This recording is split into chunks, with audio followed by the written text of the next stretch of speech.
University police station વિસ્તારમાં ગઈકાલે રાત્રિના સમય દરમિયાન યુનિવર્સિટી રોડ શિવશક્તિ કોલોની સમન્વય સુલભ એપાર્ટમેન્ટ એ વિંગ ફ્લેટ નંબર 404માં બનાવ બનેલ છે, જેમાં ફાયરિંગ અચાનક આકસ્મિક રીતે નીતિનભાઈ કરુણાશંકર પંડ્યા એટલે કે NK પંડ્યા PSI જે હાલમાં સાયબર ક્રાઇમમાં છેલ્લા 15 દિવસથી ફરજ બજાવે છે અને અગાઉ યુનિવર્સિટી પોલીસ સ્ટેશનમાં હતા, તેમના ગ્લોક સર્વિસ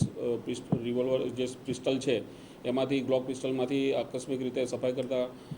ફાયરિંગ થયેલું, તેની અંદરથી ગોળી નીકળતા તેમને હાથના ભાગે ઈજા થયેલી અને ફ્રેક્ચર થયેલું અને ત્યારબાદ ગોળી રિકોશેટ થઈને તેમની સાથે હાજર પૂજાબેન મહાવીરસિંહ પરમાર છે તેમને ગોળી પડખાના ભાગે વાગેલી અને આ બંને સારવાર હેઠળ છે અને આ બનાવ બાબતે જાણવા જો દાખલ કરવામાં આવેલ છે અને આગળની તપાસ PSI કરી રહ્યા છે. પ્રાથમિક કારણ આકસ્મિક રીતે બનેલું છે અને આ બાબતે FSLને સ્થળ પર બોલાવવામાં આવી છે અને ખાલી કાર્ટેજ અને ફાયરિંગનું જે પિસ્ટલ છે એ કબજે કરવામાં આવેલ છે. એ જાણવા જોગ અનુસંધાને તપાસ કરનાર અમલદાર તપાસ કરશે. સક્ષમ અધિકારી નક્કી કરશે ને એ પ્રમાણે આગળની પ્રાથમિક તપાસમાં એવો કોઈ સંબંધ નથી, એમના ઓળખીતા મિત્ર છે એવું ધ્યાન પર આવેલ છે.